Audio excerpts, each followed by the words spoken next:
Hey guys, how you doing? We got another update here. So it's been a couple hours since that ominous tweet by Trump where he basically thanked China for trying with North Korea, but it didn't work out. And a lot of people ran with that. You know, super ominous tweet. Mainstream media has kind of had a little bit of a wildfire with it. Front page of Fox News right now, America ready to strike, question mark. They had Todd Starnes on Fox News who stated that Trump should rain down hellfire on North Korea. Okay, listen. I feel for the Warmbier family. You know, Otto's death is terrible. His imprisonment, awful. The whole thing was a huge evil act. It was terrible.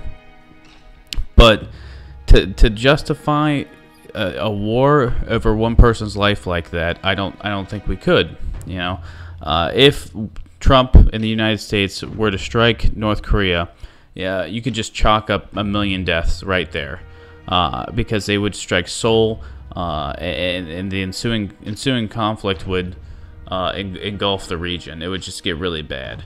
So while I think some sort of punishment should be, you know, handed down, it's one of those situations like, what do you do? You know, and we really don't know what's going to happen.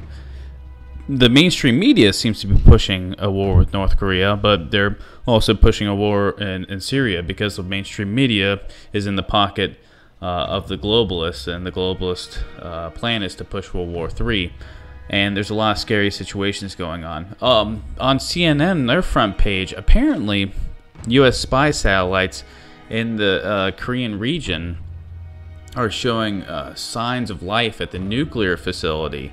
So we may be seeing a nuclear test take place in the coming days to coming weeks in North Korea. Now that's what we've been waiting for. That's the big thing.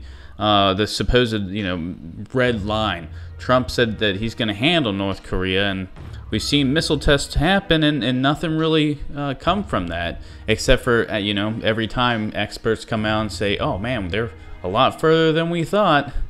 So we're gonna have to see what happens. This situation is kind of volatile at this point.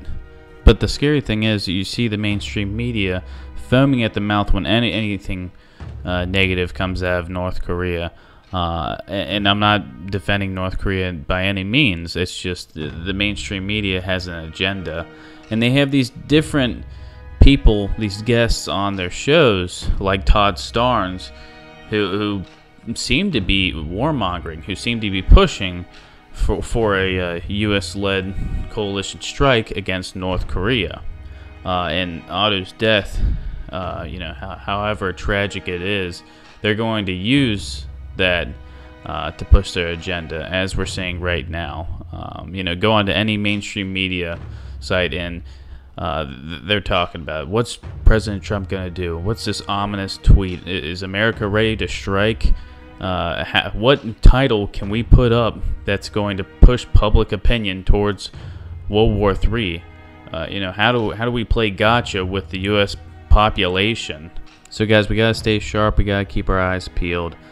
And just wait for more developments to happen. So far, it seems the mainstream media is in full effect, trying to get the U.S. population to get on the side of war against North Korea. We're going to have to see where this goes, and how Trump reacts to all this. How he reacts is the key.